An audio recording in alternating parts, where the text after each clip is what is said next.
And then who's in the AlphaTauri? And then in the AlphaTauri, the thing is, like, Tsunoda will have had 3 full seasons. Like, if he can't do enough in 3 full seasons to prove he's going to get in the Red Bull, I don't think he's ever going to get into the Red Bull. Yeah, but I don't think he'd get...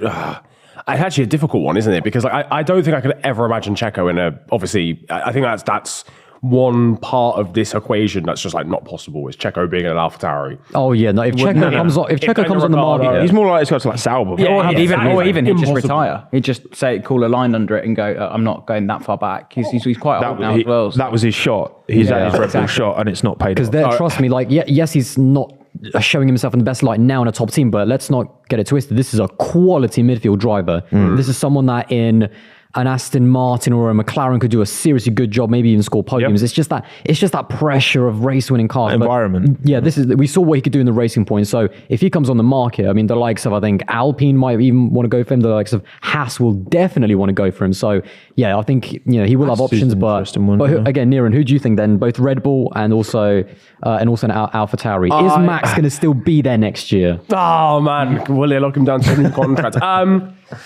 Yeah, I reckon Max might still be there. Unless he gets bored. Which, man, I want to do sim racing instead. I genuinely, to be honest, I think it's going to end up being Checo still.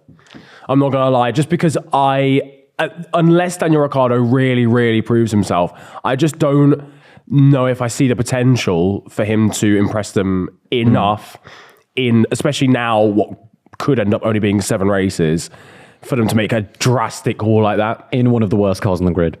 Yeah, I mean, it's a massive call being like, yeah, we're going to drop Checo for Daniel, who is coming off the back of the worst period of his career at McLaren, and we've put him in an AlphaTauri, which is the slowest car on the grid, for 8 races, and he's maybe just edged out Yuki Tsunoda, who might not be good enough to ever drive this car either. Like, that's a crazy thing to like, and unless Daniel Ricciardo absolutely hammers Yuki. And based on the first 2 races, I don't actually think that's going to happen. I think he'll beat him, but I don't think he'll be like... No, Yuki was great today. Yuki was great today. Unlucky time. I think unlucky where it counted. But in his will-to-will, like... The car just didn't have the pace. Like, he was just dropping. Now, ladies and gentlemen, today's show is sponsored by the beautiful people over at NordVPN. Massive shout-out to them. Ooh. Do you want to tell the people what they do? The virtual private network. Yeah. Niran, isn't it? I heard the very same. Listen, when you're away, all right, I went to a few Grand Prix, I went Hungary dinner. Indeed. Last month, and VPN came in clutch. Yeah. Because region-locked content, right, if you want to watch your Netflix, even like YouTube, a lot of stuff, region locked with NordVPN. Twitter as well. Like if I want to see the football highlights, but you know what I mean? All the time. They're always like American, region locked. There's certain channels, you go on and it'll be like one of the I think one of the Middle Eastern networks that post a lot of highlights. Indeed. I want to see this banging goal. Stick your region lock on, put yourself in Bahrain, bosh, job done. Bosh, exactly. You can even stay safe from malware with NordVPN's threat protection. Never stop with the fastest VPN on the planet. The fastest. The F1 of VPNs. Yes, the Red Bull, if you will. The RB VPN. Oh, that's good. That's good from you. And we do have an exclusive discount just for you with us here at The Last Lap on a NordVPN plan. All right, we'll sort you out. NordVPN.com/TOL. The Last Lap. It all makes sense. That's a great little acronym. Yeah. And you will also receive 4 months extra for free, and there's no risk with Nord's 30-day money-back guarantee. Oh, beautiful. Mate, what a touch. What a touch. You can't tell me we don't give back to the people. That is sensational. And you can find that link down in the description box for this video. NordVPN.com/TOL. Get it done. But what's your prediction, James, for next? I've always been of the idea that I think that seat will belong to Yuki Tsunoda in 2025. I just feel like that's the one that's his moment to shine. But then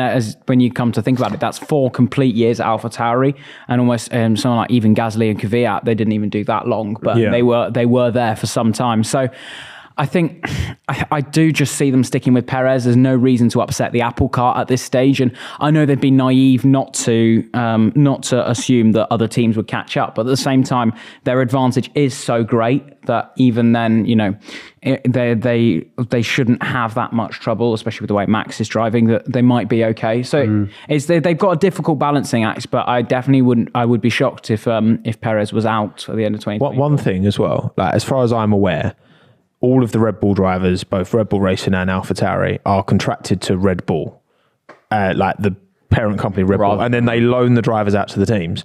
So once the constructors and drivers is settled, like, you know, sub. They could, no, I'm saying if they wanted to just be cutthroat and learn as much as they could swap like Perez and Tsunoda or something, or they could swap both for both. They could do that. They could do that. I'm saying they would be able to do that. They would be able to, within their contracts, be able to do that as far as. And if there's any team that's ever going to do something crazy like that, it would be Red Bull. It would be Red Bull. I think the only thing that's it brings strange. so many eyeballs. They're trying to sell Red Bull. As soon as they wrap up the title, they let Max go on holiday and go, thank you very much. You've won, 15 races in a row. Now go and spend some time on the beach and we'll assess who you'll be lining up with next year. Racing. But to me, the more interesting question, though, is what's the AlphaTauri lineup going to be? Because they've got 3 drivers who I think all could be there. And the weird thing is, I think the more Hugo likely Boss option... Racing lineup. Hugo Boss, Red Bull Racing, whatever it is.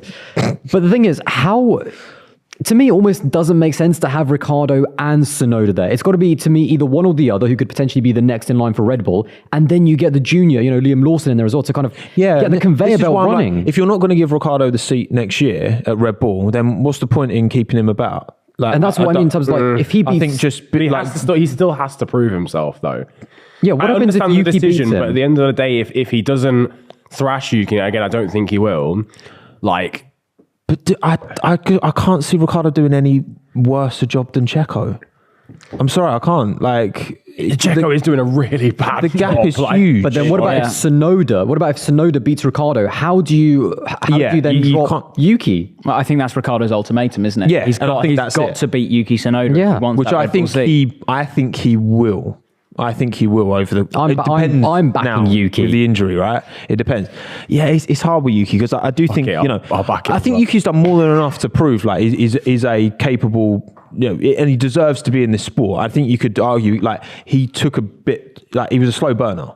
Like his first year got absolutely dicked by guys. Yeah, there was potential there. Abu Dhabi was the only good one. He was so bad that if they dropped him after the first season, that you couldn't even like make an argument for it. But it's because they didn't have any more juniors. He said himself he was surprised. He was shocked in Spa when the contract announced. He was like, so honest. Yeah, he was like, in Spa in the press conference, 2021, I'm never going to forget it. When his contract got announced or like confirmed, he was like, yeah, even I was surprised. And I was like, that's such a Yuki thing to say. But yeah, he developed into, I think, a really good Grand Prix driver now in, 3 years later, especially with Gasly leaving the team. I think Yuki is much more battle hardened now and he knows exactly what's at stake if Ricciardo beats him. So I think he's really turned. Also, I think Lawson's proved a lot today. Yeah. The ability to keep it on the island has anyone ever had a tougher rookie test? I don't actually think there's ever been a harder first race. 2 red flags in FP3 on a tyre that you've never driven before. To go into qualifying, again on a tyre that you only drove for sort of 23 minutes earlier that morning, to then go into a race where you start on the slick tyre and it starts downpouring, before then it goes back to dry, you have to deal with a safety car restart, and then suddenly it goes downpouring once more to keep it out the walls where his teammates skirted it through the gravel. Went off, Zhou Guanyu went straight into the wall. Yep. He battled with Charles Leclerc. That produced some better experience as well. So I think he did a really good job, and it shows the Red Bull that they've got a serious racer on their hands. He's adaptable, and that's what they need. He never got dropped as well, because we were watching his times. He was never like 5 or 10 seconds off. No, not at all. He was always in that. He was always keeping up with the pace, always on the pack. And so I think he's done a fantastic. I'm so excited for Monza now. I want to see more of Liam Lawson. That's what I mean. He now inserts himself into that conversation. That's what I mean for Ricciardo. The guy who's in there is the guy who's trying to take your seat, and he's just produced a really good kind of debut in tricky conditions. So.